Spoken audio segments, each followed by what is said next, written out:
Hey, I'm walking in downtown Boston today, and I am wearing shoes that are half size too small.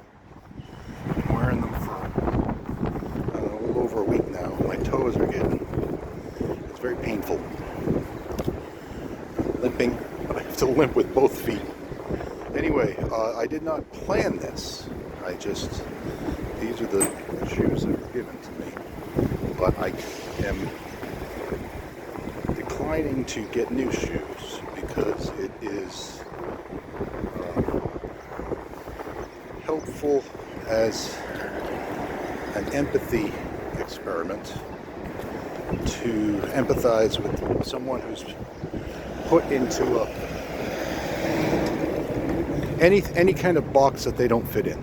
So you can imagine boxes that we fill out, check boxes when you fill out medical forms or other types of forms like gender or ethnicity or all kinds of stuff, even religious beliefs. I never have fitted into a box on that one, really. It causes suffering and distress, and depending upon what type of box it is and what the nature of it is, it can cause a lot like this. Like every step hurts. Every step I'm taking is crushing my feet.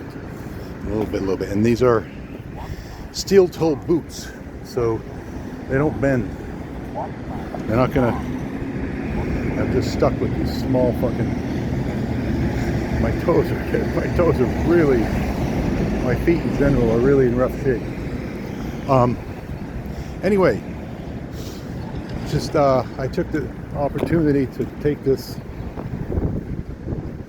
bad fortune of having smaller shoes, and I'm thinking as I walk about people who are forced to fit the expectations of others. You can imagine people who are, there are people who are really in slavery because of other people.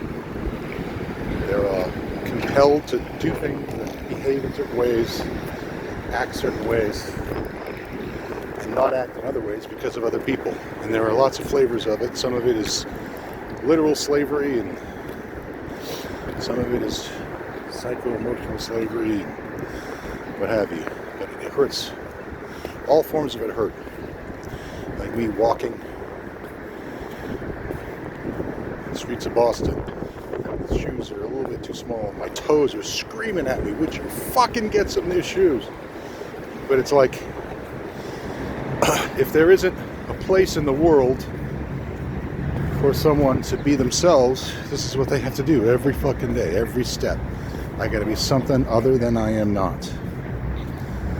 I gotta be something that meets the expectations of someone else. I gotta be someone who takes instructions from someone else. It's fucking retarded. You think about Jesus carrying the cross. I've said it before in other videos. It's on one level he is empathizing with a pregnant woman carrying a baby. What I love about it is that he is of course not a woman. But he was carried in a womb. So you can imagine him carrying the cross. The woman is actually the cross, and he is the baby. The cross is a woman in a patriarchal culture who is calcified and objectified by the expectations of men into this image rather than a full living human being, which Jesus gets to be because he's a man. But what's beautiful about it is, if you look at it that way, so on one level, he is the woman who gets physically penetrated with nails and spears and thorns, carrying a cross, carrying a baby. But on the flip side, he's the fetus, and it is as if he is as the baby in his mother's womb carrying her. So you think about when people become pregnant with a child, it's usually perceived as the one way, the mother's body is taking care of the baby, but love your neighbor as yourself goes in both directions. And so the baby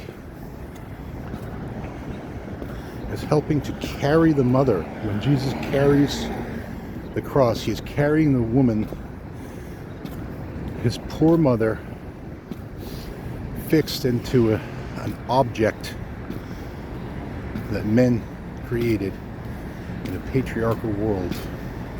He is empathizing with her because he is, if you think about a baby in a womb, he is inside of her. He hears her heartbeat. When she gets stressed, the baby will perceive it. Many changes in the thoughts and emotions of a mom will be perceived by a baby. And so it's the absolute maximal physical empathy. You're hooked up, you're wired up, hardwired. It's not wireless. You're hardwired to the motherboard, and you pick up on all this stuff. And so as a baby, it's almost as if Jesus is sending something back through the umbilical cord, not merely being fed by it, but some kind of spiritual nourishment or comfort to his mom while she's walking the streets pregnant. So the two of them are walking the walk together, and I love that image. Anyway, I don't love walking around in steel-toed boots that are too small for me, but they help to make a point. Lots of people have done remarkable things as part of this, made incredible sacrifices that are hard to get my head around. So this is just one small example of me making one and the type of mentality that my team has.